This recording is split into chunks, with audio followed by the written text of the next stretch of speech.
Everyone welcome to study point account channel. Study point account চ্যানেলের এই ভিডিওতে আজ আমি তোমাদের সাথে শেয়ার করব এসএসসি এমটিএস এর জন্য প্র্যাকটিস সেট। দেখো, এসএসসি এমটিএস এর জন্য আমি যে প্র্যাকটিস সেট শুরু করেছি, আজ হচ্ছে তার 4 নাম্বার প্র্যাকটিস সেট। তো ভিডিও শুরু করার আগে তোমাদের কাছে রিকোয়েস্ট, ভিডিও ভালো লাগলে অবশ্যই লাইক করে দিও, শেয়ার করো এবং চ্যানেলে নতুন হয়ে থাকলে চ্যানেলটিকে সাবস্ক্রাইব করে নিও। তো চলো শুরু করা যাক। আজকের প্রথম প্রশ্ন, যে নিম্নের কোন শাস্ত্রীয় নৃত্যটি হিন্দুস্তান ক্লাসিক্যাল মিউজিকের সাথে সম্পর্কিত? নিম্নের কোন শাস্ত্রীয় নৃত্যটি হিন্দুস্তান ক্লাসিক্যাল মিউজিকের সাথে সম্পর্কিত? এটা হলো কত্থক। কত্থক শাস্ত্রীয় নৃত্যটি হিন্দুস্তান ক্লাসিক্যাল মিউজিকের সাথে সম্পর্কিত।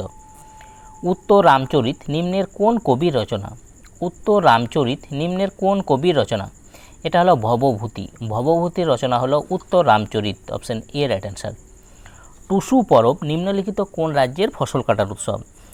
টুসু পরব নিম্নলিখিত কোন রাজ্যের ফসল কাটার উৎসব? এটা হলো ঝাড়খণ্ড। ঝাড়খণ্ড রাজ্যের ফসল কাটার উৎসব হলো টুসু পরব। ডলফিন কোন শ্রেণীর অন্তর্গত? ডলফিন কোন শ্রেণীর অন্তর্গত?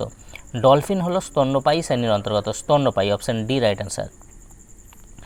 নিম্নলিখিত কমিটিগুলির মধ্যে কোনটি ভারতীয় সংবিধানে মৌলিক কর্তব্যগুলিকে অন্তর্ভুক্ত করার সুপারিশ করেছিল? নিম্নলিখিত কমিটিগুলির মধ্যে কোনটি ভারতীয় সংবিধানে মৌলিক কর্তব্যগুলিকে অন্তর্ভুক্ত করার সুপারিশ করেছিল?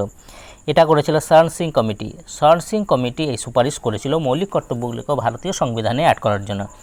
দেখো, মৌলিক কর্তব্য ভারতীয় সংবিধানে যুক্ত হয়েছে কত সালে? 1976 সালে। কততম সংবিধান সংশোধনীর মাধ্যমে? 42তম সংবিধান সংশোধনীর মাধ্যমে। তো 1976 সালে 42তম সংবিধান সংশোধনের মাধ্যমে কয়টি মৌলিক কর্তব্যকে ভারতীয় সংবিধানে অ্যাড করা হয়েছিল? 10টি মৌলিক কর্তব্যকে ভারতীয় সংবিধানে অ্যাড করা হয়েছিল। রিসেন্ট এসএসসি সিএইচএসএল এর যে এক্সাম হলো, সেখানে একটা প্রশ্ন বারবার জিজ্ঞাসা করা হয়েছে, এই 10টি মৌলিক কর্তব্যের মধ্যে শরণ সিং কমিটি কতগুলো রেকমেন্ড করেছিল? 10টি মৌলিক কর্তব্যের মধ্যে শরণ সিং কমিটি কতগুলো রেকমেন্ড করেছিল? শরণ সিং রেকমেন্ড করেছিল 8টি। শরণ সিং কমিটি রেকমেন্ড করেছিল 8টি মৌলিক কর্তব্যকে।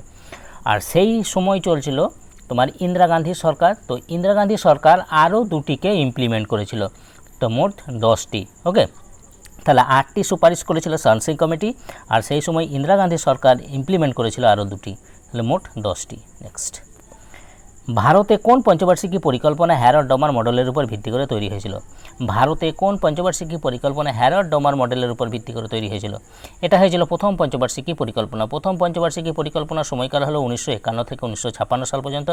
প্রথম পঞ্চবার্ষিকী পরিকল্পনার সঙ্গে আরও একটা প্রশ্ন রিসেন্ট এসএসসি জিজ্ঞাসা করে, যে কোন পঞ্চবার্ষিকী পরিকল্পনায় 5টি আইআইটি স্থাপিত হয়েছিল? 5টি যে আইআইটি স্থাপিত হয়েছিল সেটা কোন পঞ্চবার্ষিকী পরিকল্পনায়? এটা হয়েছিল এই প্রথম পঞ্চবার্ষিকী পরিকল্পনায়। নেক্সট, 1857 সালের বিদ্রোহ নিম্নের কোন স্থান থেকে শুরু হয়েছিল? 1857 সালের যে বিদ্রোহ, সেটা নিম্নের কোন স্থান থেকে শুরু হয়েছিল? এটা শুরু হয়েছিল মিরাট। মিরাট থেকে শুরু হয়েছিল 1857 সালের বিদ্রোহ। জলের ক্ষরতা নিম্নের কোন টার্মটির দ্বারা প্রকাশ করা হয়? জলের যে ক্ষরতা, সেটা নিম্নের কোন টার্মটির দ্বারা প্রকাশ করা হয়? এটা প্রকাশ করা হয় পিপিএম। পিপিএম টার্ম দ্বারা জলের ক্ষরতা প্রকাশ করা হয়। পিপিএম, পার্টস প্রতি মিলিয়ন। পার্টস প্রতি মিলিয়ন হলো পিপিএম। ভারতে ব্রিটিশ সমাজের প্রতিষ্ঠাতা কে ছিলেন? ভারতে ব্রিটিশ সমাজের প্রতিষ্ঠাতা কে ছিলেন? তিনি হলেন Lord Robert Clive. Robert Clive ছিলেন ভারতে ব্রিটিশ সমাজের প্রতিষ্ঠাতা। ভারতে খারিফ মৌসুমে নিচের কোন ফসল চাষ করা হয়? খারিফ মৌসুমে নিচের কোন ফসলটি চাষ করা হয়? এটা করা হয় তুলা। তুলা খারিফ মৌসুমে চাষ করা হয়। গিয়াসউদ্দিন বলবান সিজদা ও পাইবাস প্রথা চালু করেছিলেন নিম্নের কোথায়? প্রথমত গিয়াসউদ্দিন বলবান আমরা জানি সিজদা প্রথা এবং পাইবাস প্রথা চালু করেছিলেন।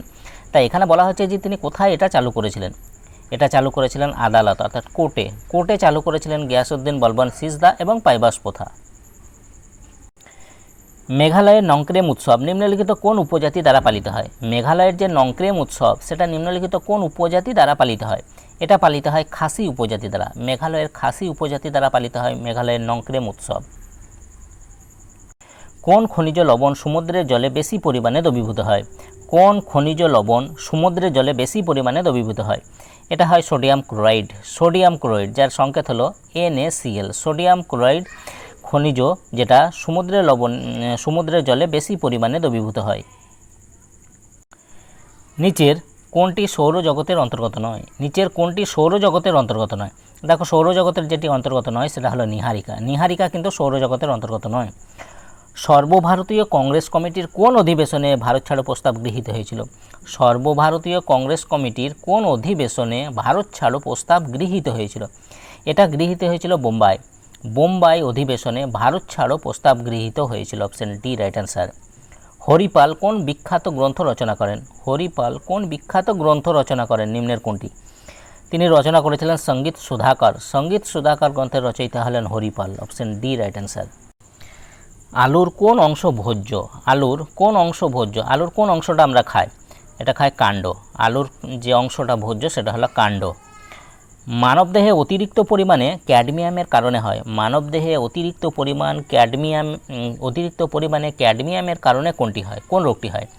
এটা হলো ইটাই রোগ। ইটাই রোগ। মানবদেহে অতিরিক্ত পরিমাণ ক্যাডমিয়ামের কারণে যে রোগটি হয় সেটা হলো ইটাই রোগ। সবচেয়ে নির্ণায়ক যুদ্ধ কোনটি যা ভারতে ব্রিটিশ আধিপত্য প্রতিষ্ঠা করেছিল? সবচেয়ে নির্ণায়ক যুদ্ধ কোনটি যেটা ভারতে ব্রিটিশ আধিপত্য প্রতিষ্ঠা করেছিল? এটা করেছিল বক্সার যুদ্ধ। বক্সার যুদ্ধ সবচেয়ে নির্ণায়ক যুদ্ধ যেটা ভারতে ব্রিটিশ আধিপত্য প্রতিষ্ঠা করেছিল। বক্সার যুদ্ধ দেখো মীর কাসিম, অযোধ্যার নবাব সুজাউদ্দৌলা এবং মুঘল সম্রাট দ্বিতীয় শাহ আলমের সম্মিলিত বাহিনী বক্সারের যুদ্ধ হয়েছিল 1764। বক্সারের যুদ্ধে পরাজিত হয় ইংরেজদের কাছে।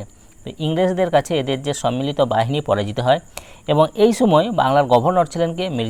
মির্জাফর ছিলেন এই সময় গভর্নর। লুই এনগাইনি উৎসব কোন রাজ্যের সঙ্গে সম্পর্কিত? লুই এনগাইনি উৎসব কোন রাজ্যের সঙ্গে সম্পর্কিত? এটা মণিপুর রাজ্যের সাথে সম্পর্কিত। Manipur. Option A right answer. Vijayanagara সাম্রাজ্যে তুলুব রাজবংশকে প্রতিষ্ঠা করেন? বিজয়নগর সাম্রাজ্যে তুলুব রাজবংশকে প্রতিষ্ঠা করেন? এটা করেছিলেন কৃষ্ণদেব রায়। কৃষ্ণদেব রায় তুলুব রাজবংশ প্রতিষ্ঠা করেন বিজয়নগর সাম্রাজ্যে। কোন উদ্ভিজ্জ খাবারে সর্বাধিক প্রোটিন থাকে? কোন উদ্ভিজ্জ খাবারে সর্বাধিক প্রোটিন থাকে? এটা থাকে সয়াবিন। সয়াবিনে সর্বাধিক প্রোটিন থাকে। Option C right answer. নিচের কোনটি ভারতের জলবায়ুকে প্রভাবিত করার কারণ নয়? নিচের কোনটি ভারতের জলবায়ুকে প্রভাবিত করার কারণ নয়? এটা হচ্ছে সাহারা মরুভূমি। সাহারা মরুভূমি ভারতের জলবায়ুকে প্রভাবিত করার কারণ নয়, কিন্তু হিমালয় পর্বত, ভারত মহাসাগর এবং পশ্চিমঘাট এগুলো এই তিনটি কিন্তু ভারতের জলবায়ুকে প্রভাবিত করার কারণ। সিরাস হলো বাইরের সৌরজগতের একটি উজ্জ্বল গ্রহ। এটাকে আর কি বলা হয়? সিরাস হলো বাইরের সৌরজগতের একটি উজ্জ্বল গ্রহ। এটাকে আর কি বলা হয়? এটাকে বলা হয় ডগ স্টার। ডগ স্টার বলা হয়। Option B right answer. কোনটি লাফিং গ্যাস? নিম্নের কোনটি লাফিং গ্যাস? লাফিং গ্যাস হলো nitrous oxide. Option D right answer. Nitrous oxide হলো লাফিং গ্যাস, যার সংকেত হলো N2O। নাইট্রাস অক্সাইডের যে সংকেত সেটা হলো N2O। নেক্সট, মোটসে নিম্নলিখিত ভারতের কোন রাজ্যের ঐতিহ্যবাহী নৃত্য? মোটসে নিম্নলিখিত ভারতের কোন রাজ্যের ঐতিহ্যবাহী নৃত্য? এটা হচ্ছে নাগাল্যান্ড। নাগাল্যান্ডের ঐতিহ্যবাহী একটা নৃত্য হলো মোটসে। মায়াধর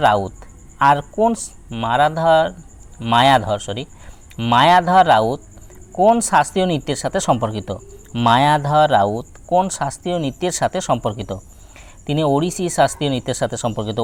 ওড়িশি ক্লাসিক্যাল ডান্সের সাথে সম্পর্কিত।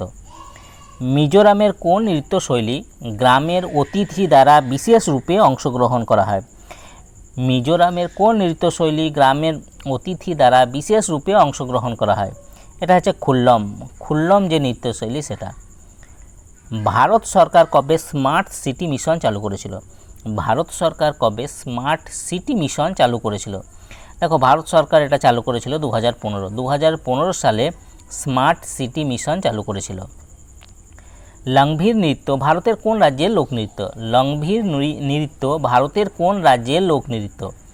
এটা হচ্ছে উত্তরাখণ্ডের লোকনৃত্য হলো লংভির নৃত্য। নেক্সট, গুলাবো সাপেরা নিচের কোন নৃত্যের সাথে যুক্ত? গুলাবো সাপেরা নিচের কোন নৃত্যের সাথে সম্পর্কিত? তিনি কালবেলিয়া, রাজস্থানের কালবেলিয়া নৃত্যের সাথে সম্পর্কিত গুলাবো সাপেরা। নেক্সট, নিম্নের কে লন্ডনে ইস্ট ইন্ডিয়া অ্যাসোসিয়েশন প্রতিষ্ঠা করেছিলেন? নিম্নের কে লন্ডনে ইস্ট ইন্ডিয়া অ্যাসোসিয়েশন প্রতিষ্ঠা করেছিলেন? এটা করেছিলেন দাদাভাই নওরোজি লন্ডনে ইস্ট ইন্ডিয়া অ্যাসোসিয়েশন প্রতিষ্ঠা করেছিলেন। সাদা আলো একটি উদাহরণ হলো। সাদা আলো নিম্নের কোনটির একটা উদাহরণ? এটা হলো বহুবর্ণ আলো। সাদা আলো হলো একটা বহুবর্ণ আলোর উদাহরণ। Option D right answer. সাধারণ মানুষের মধ্যে জাতীয়তাবোধ জাগ্রত করার জন্য নিম্নের কে শিবাজি উৎসব শুরু করেছিলেন? সাধারণ মানুষের মধ্যে জাতীয়তাবোধ জাগ্রত করার জন্য নিম্নের কে শিবাজি উৎসব শুরু করেছিলেন? এটা করেছেন লোকমান্য তিলক। লোকমান্য তিলক শিবাজি উৎসব চালু করেছিলেন কেন? যে সাধারণ মানুষের মধ্যে জাতীয়তাবোধকে জাগ্রত করার জন্য। মহারাষ্ট্রে পাওয়া কালো তুলা মাটির অপর নাম কি? মহারাষ্ট্রে পাওয়া কালো তুলা মাটির অপর নাম কি? এটা হলো রেগুর। রেগুর মৃত্তিকা বলা হয়। ভারতীয় সঙ্গীতের নিম্নলিখিত বিশিষ্ট ব্যক্তিত্বের মধ্যে কাকে ভারতরত্ন দেওয়া হয়েছে? ভারতীয় সঙ্গীতের নিম্নলিখিত বিশিষ্ট ব্যক্তিত্বের মধ্যে কাকে ভারতরত্ন দেওয়া হয়েছে? এটা দেওয়া হয়েছে লতা মঙ্গেশকর। লতা মঙ্গেশকরকে ভারতরত্ন অ্যাওয়ার্ড দেওয়া হয়েছে। ভারতরত্ন তিনি কত সালে পেয়েছেন? 2001 সাল। 2001 সালে তিনি ভারতরত্ন পুরস্কার পেয়েছেন। ঐতিহ্যবাহী নাট গান নিম্নের কোন নৃত্যের সাথে সম্পর্কিত? ঐতিহ্যবাহী যে নাট গান সেটা নিম্নের কোন নৃত্যের সাথে সম্পর্কিত? এটা হলো মণিপুরি। মণিপুরি ক্লাসিক্যাল ডান্সের সাথে সম্পর্কিত নাট গান। Option B right answer.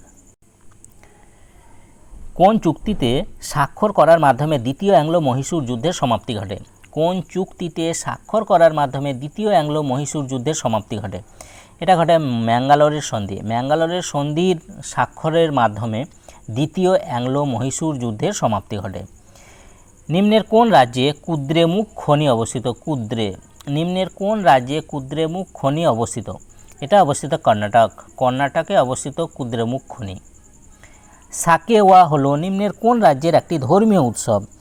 সাকেওয়া হলো নিম্নের কোন রাজ্যের একটি ধর্মীয় উৎসব? এটা হচ্ছে সিকিম। সিকিম রাজ্যের একটা ধর্মীয় উৎসব হলো সাকেওয়া। অলকানন্দা ও ধৌলিগঙ্গা কোথায় মিলিত হয়েছে? অলকানন্দা নদী এবং ধৌলিগঙ্গা নদী সেটা কোথায় মিলিত হয়েছে? এটা মিলিত হয়েছে বিষ্ণুপ্রয়াগ। বিষ্ণুপ্রয়াগে মিলিত হয়েছে অলকানন্দা ও ধৌলিগঙ্গা। নিচের কোন উৎসবটি কেরালায় পালিত হয়? নিচের কোন উৎসবটি কেরালায় পালিত হয়? এটা পালিত হয় বিশু উৎসব, কেরালায় পালিত হয়। কারণ বোনালি তেলেঙ্গানায় পালিত হয়। বৈশাখী পাঞ্জাব ও হরিয়ানায় পালিত হয়। অম্বুবাচী এটা আসামের গুয়াহাটিতে পালিত হয় অম্বুবাচী মেলা। নিম্নলিখিতদের মধ্যে কে পণ্ডিত বিরজু মহারাজের ছাত্র ছিলেন এবং 1992 সালে পদ্মশ্রী এবং 1999-2000 সালে সঙ্গীত নাটক একাডেমি পুরস্কার পেয়েছেন? তো তিনি কে? তিনি হলেন শোভনা নারায়ণ। শোভনা নারায়ণ হলেন একজন পণ্ডিত বিরজু মহারাজের একজন ছাত্র এবং 1992 সালে তিনি পদ্মশ্রী এবং 1999-2000 সালে সঙ্গীত নাটক একাডেমি পুরস্কার পেয়েছেন।